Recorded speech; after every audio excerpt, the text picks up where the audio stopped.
In case you haven't heard, Neymar recently joined Puma, which has led to a ton of newfound interest in the brand, and as promised in a previous video, today I'll be comparing their entire lineup from the Future 6.1, the Ultra 1.1, and the Puma King Platinum. What are the differences between them, which one is the best suited for you, and how do each of these boots compare to alternatives from mainly Nike and Adidas? And I'm also gonna rank them from best to worst. So if all of that sounds good to you, please stick around and watch the entire video because we'll cover all of the details. And if you're interested in any of these three boots for yourself, there will be links to the review pages down below in the description of this video that'll take you directly to my website where you'll find buy it now links with exclusive SR4U coupon codes where you'll be able to pick up any of these boots below their normal retail prices. Also, if you guys do end up enjoying this video and want to see more comparisons on the channel, don't forget to support this one with a like and let me know specifically what you'd like to see compared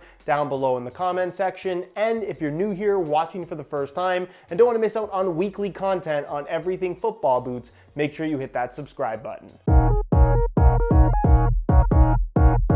Now, while price really doesn't have much to do with overall performance, if you can spend less money and get a football boot that is equally as good, if not better, then why wouldn't you do that? In the case of the Puma brand, when compared to Nike and Adidas, their top-end models are cheaper than any of your alternatives. The King Platinum, the Ultra 1.1, and the Future 6.1 all retail for $200, which when compared to Adidas, their cheapest top-end model is the Copa 20.1, bearing a retail price of $210. All their other 0.1 variants are $225, and then of course the laceless models retail for $275, whereas Nike, their cheapest top-end model is the Tiempo Legend 8 Elite, retailing for $230. Their low-cut boots, $250 from the Phantom GT and Mercurial Vapor, and then $275 for those mid-cut variants. So in terms of pure value for money, Puma, Nike, and Adidas.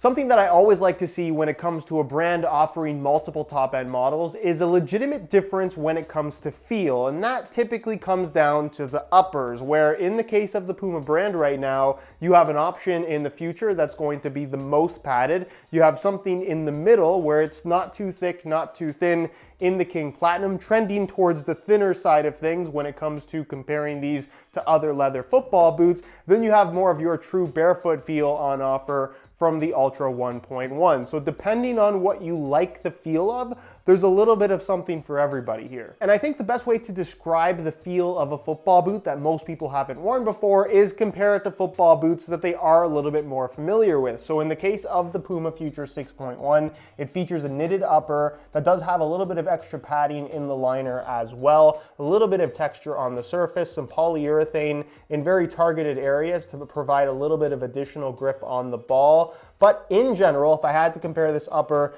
to a previous knitted upper from any other brand, this actually reminds me the most of the OG Nike Magista Obra, maybe a little bit more padded than that, but in terms of being really soft, really flexible, and truly feeling like a padded pair of socks on your feet, that's exactly what this boot has on offer. If you're after more of a pure speed boot, the Ultra 1.1 is definitely the way to go. Not only is it by far the lightest option from the Puma brand, it really is arguably the best speed boot that they have ever made. The upper is made from a material called Matrix Evo, which as you can see, looks like it's knitted, but I would definitely describe this as more of a woven textile material where it's very, very dense, but it's also extremely thin. It utilizes a variety of different yarns, some for structure, some for softness, some for flexibility, some for comfort. That really does make an upper that is entirely one piece, extremely thin, but also remarkably comfortable. If I had to compare it to anything else on the market at the moment, I don't think it compares that well to the Adidas X Ghosted lineup with the 0.1 and the Plus, because they've kind of trended back towards more of a plasticky synthetic material with those,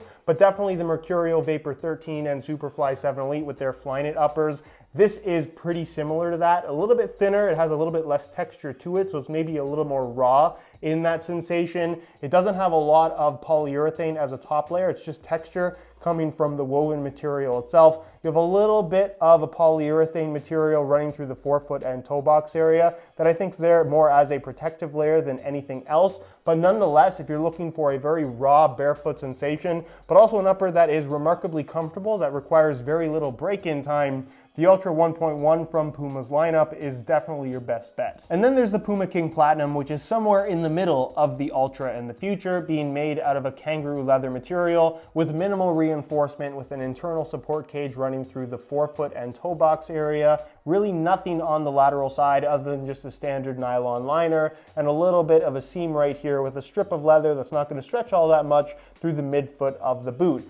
Other than that, it's thin, premium, super soft kangaroo leather that will soften up as you wear them in and also form to the shape of your foot. So from a comfort perspective, once broken in, there's an argument to be made that this will be the most comfortable. Although I think Puma's boot lineup across the board right now is probably the most comfortable out of almost any brand out there. They do a really good job of really having minimal break-in time with all of their current models. Nonetheless, the leather on this boot, because it's so thin, doesn't really compare that well to something like a Tiempo Legend 8 Elite. I would say this boot compares most closely to the Copa 20 Plus in terms of the leather being really thin and really soft. It's arguably thinner and softer on the Copas, but because this boot features a more traditional central lacing system and has a silhouette that is very Mercurial-esque, this actually reminds me the most of the recently released TechCraft Mercurial Vapor 13 Elite. I don't think it's quite as responsive as those. This definitely trends towards being a little bit more traditional in that it's mostly just straight up leather that makes up this upper with some elasticated knit filling in the central portion of the upper, but nonetheless, really comfortable, really pure, and honestly a great example of how good a simple leather football boot can be with some modern design and some modern shaping. As you can see, the stud patterns featured on the Future and the King are pretty well variants of the exact same design. Both feature conical studs through the forefoot with a little bit of a toe pick stud. It's round on the Future. It is more bladed on the Puma King, some bladed studs at the base of the forefoot, and then a combination of blades and conical studs underneath the heel. They also feature different materials for the sole plates, where you're going to find that the sole plate on the King Platinum maybe is a little bit more responsive in comparison to the Future. That is a slightly softer type of plastic. Nonetheless, I wouldn't say that there's a huge difference between these two in terms of overall performance. They are also both technically FG-AG, although personally, I feel like these studs are a little bit too long for use on most artificial grass fields, so please be aware of that. But in terms of the overall traction provided, these are both definitely above average. Where the Puma Ultra, in typical speed boot fashion, is by far the most aggressive. Not only is the sole plate a little bit more responsive in terms of that spring back effect that you get, you can see all of the studs are bladed through the heel as well as the base of the forefoot. And then like we're seeing from a lot of speed boots, both from Nike and Adidas, it now features chevron studs, which are kind of like arrow points in a forward direction through the forefoot, the base of the forefoot, with a little mini toe pick stud that I don't think does anything at all. Nonetheless, this is one of the more aggressive stud patterns we've seen out of the Puma brand in a very long time. And if you're looking for as much bite as possible, again, similar to something like a pair of Mercurials, this comes pretty close. It too is FG-AG according to the branding, but again, I don't personally think this is the safest stud pattern for use on artificial grass, but if that's something that you want to wear on a surface like that, I guess be my guest. At this point, I feel like it's almost expected that a top-end football boot should be lightweight, and I would say that's pretty much the case across the board for the Puma brand, although unlike Nike and Adidas, I think there's a lot more of a difference from one model to the next. So from heaviest to lightest, we'll start with the Puma Future 6.1 in mid-cut form, this being a size 9.5 US. And you can see that they weigh in at 7.75 ounces, the equivalent of 220 grams, which puts it towards the upper range of most top-end models from the big three brands, but still a football boot that is pretty lightweight overall. We'll pull these off the scale and we'll grab the Puma King Platinum. This too is in the same size, 9.5 US, and you can see that they weigh in at a very lightweight 7.2 ounces, the equivalent of 204 grams. So it's not a huge difference in comparison to the Future, but it's lighter than most football boots that feature full kangaroo leather uppers. So that's really what separates it from a lot of its competition.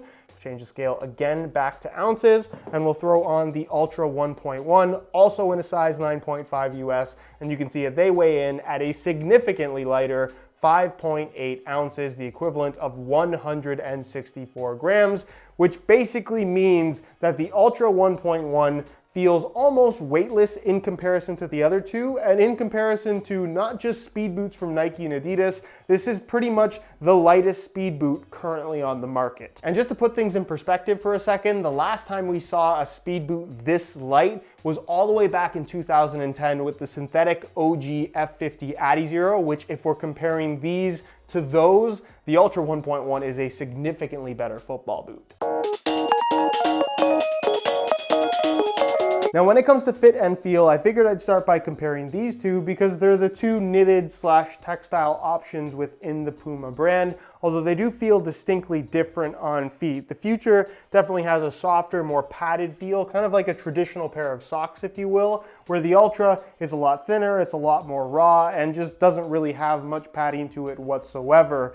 I will say that in terms of out-of-the-box comfort, these are both excellent options, although I would give the edge to the Puma Future. I just find this to be an exceptionally comfortable pair of football boots. The upper is really soft, the sole plate has good flexibility to it, the lockdown and just general fit in the heel, really comfortable as well. For me, the Future is one of the most comfortable boots currently on the market, where the Ultra, considering how light it is especially, doesn't feel flimsy, it doesn't feel overly thin. I think a lot of really lightweight football boots historically have had this kind of cheap plasticky feel to them. That is not the sense that you get from the Ultra 1.1 at all. And in terms of just a very comfortable speed boot, it's definitely one of the better options that's currently available. In terms of overall shape and width, these two boots are surprisingly similar to each other in that they both offer a decent amount of width as well as a decent amount of volume. I will say that I think the Future, because the upper is slightly stretchier and more pliable, it kind of forms to the shape of your foot maybe a little bit better, although it also does seem to be a touch wider for that reason. If you have wide feet, this would definitely be the best option out of these two, although both of them definitely will fit. And then when it comes to sizing, I'm wearing both in my usual size 9.5 US, and the fit and the length is perfect. So if you're looking to order either of these two boots, I would strongly recommend going true to size in order to achieve the best possible fit. As for the King Platinum, it definitely compares most closely to the Puma Ultra in that despite being a traditional kangaroo leather upper, it has a lot of speed boot elements to it. Of course, it's quite light, but I think the overall fit of the boot, as well as the way that it just feels in general, is a lot more speed boot-esque than a lot of people would expect. Side by side with the Ultra, you can definitely tell that it's a little bit slimmer, it's slightly lower volume, and it just has a faster, smoother look to it. Where the Ultra, like I said, I definitely think could have done with maybe a slightly slimmer shape overall, but maybe they'll improve that with the next generation. Nonetheless, the King Ultra just feels really good on feet. Of course, being a thin kangaroo leather, it's extremely soft, it's very flexible, and unlike the other two options, and something that leather really does better than any other material, it stretches to the shape of your feet as you wear them in, which also means that it's going to be the least responsive, especially after break-in time, in comparison to the Ultra or the Future. In terms of overall fit and shape, like I said, it's a little bit slimmer in comparison to both the Ultra and the Future, but still, because of the stretch, it's going to fit most people. If you have really wide feet, it's probably not a great option, but in general, most people shouldn't have too many issues. And as far as sizing is concerned, I'm wearing these in my usual size 9.5 US, and the fit and the length is perfect. So if you're looking to order a pair for yourself, again, I would definitely recommend going true to size. Now, ranking these boots is a little bit tricky because I think across the board, there's no losers in this lineup. They're all really good football boots, and typically I would make my list based on objective performance with a little bit of personal preference thrown in. But I feel with this lineup, there has to be kind of a 50-50 split between objectively good football boots and my own personal preferences. So your list might be a little bit different from mine, but I'll explain my reasoning. At the 3 spot, the worst football boot from the Puma brand right now, I would say, is the Future 6.1. I'll say this much, I think this is the most comfortable boot in their lineup and arguably the most comfortable football boot out of the box that exists as of right now. Really, really soft, super flexible, and if you're looking for a knitted upper that has a sock-like sensation, which was kind of the whole point of knitted uppers when they first came out back in 2014, this does that extremely well. Where I think there are a little bit of downsides here is it could definitely be slightly lighter. I think that they maybe could have taken out some of the padding from the upper. It's maybe a little bit bulkier than it perhaps needs to be. the NetFit system, while effective to a certain extent, it's definitely been watered down in comparison to what it's been in previous years. And I definitely think that the sole plate and stud pattern, as much as I like it, could do with a little bit of a refresh. But as a whole, it's still an excellent pair of football boots. And again, if you like that knitted upper style that has a little bit more padding to it, like that OG Magista Obra, you can't go wrong with these. Now at the two spot, I'm slightly conflicted because I really like both of these boots. And aesthetically, while it has nothing to do with performance, I think the King Platinum is not only way better looking than the Ultra, it's one of the best looking football boots currently on the market. But with that said, I can't rank it higher than the Ultra, which is why it takes up the two spot. For me, what's great about the King Platinum is its purity and simplicity, something that we don't see a lot of from modern day football boots. The kangaroo leather is super soft, it's really thin, it makes up the majority of the upper. The incorporation of the elasticated knit to create a one-piece construction really does kind of introduce some modern tech without taking away from that old school leather vibe. It definitely cuts down on bulk, and I think that's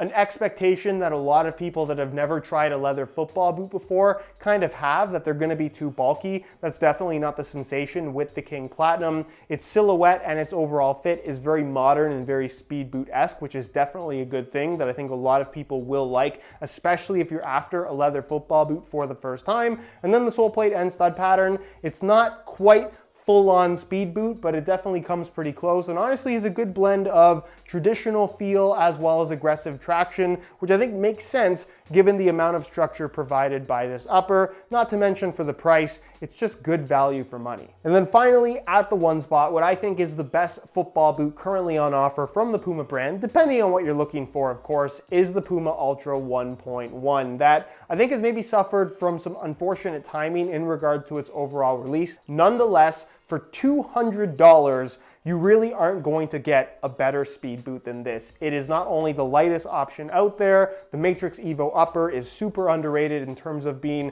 really good with providing that barefoot feel that I think a lot of people want from a speed boot, but also being very comfortable. If we're comparing this to the X Ghosted, either the Plus or the 0.1, and any of the Mercurial Vapor or Superfly variants, this is more comfortable, at least in my opinion. Granted, it's a little bit wider, it has slightly more volume than those boots that I mentioned, but I think for most people, this is gonna be the most comfortable out of the bunch. It's significantly lighter, the traction is as aggressive as pretty much any of the alternatives, and it's just a really solid football boot overall. If you're after that super lightweight feel from a pair of speed boots, the Ultra 1.1 is not only the best option from Puma, it's arguably the best option on the market. So there you have it, folks. Puma's current top end lineup compared and ranked. Hopefully you enjoyed this video. If you did, be sure to support it with a like. Again, if you're interested in any of these three boots for yourself, links to the review pages can be found down below in the description, where you'll find buy it now links with exclusive SR4U coupon codes, where you'll be able to pick up any of these boots below their normal retail prices. If you have any questions, as always, leave them down below in the comment section and I'll do my best to get an answer out to you. If you aren't subscribed to the channel already, make sure you hit that subscribe button along with the little bell notification so you get notified when the next new video goes live. You can find all my social media information linked down below in the description as well. And other than that, guys, thank you so much for watching, and we'll see you in the next one.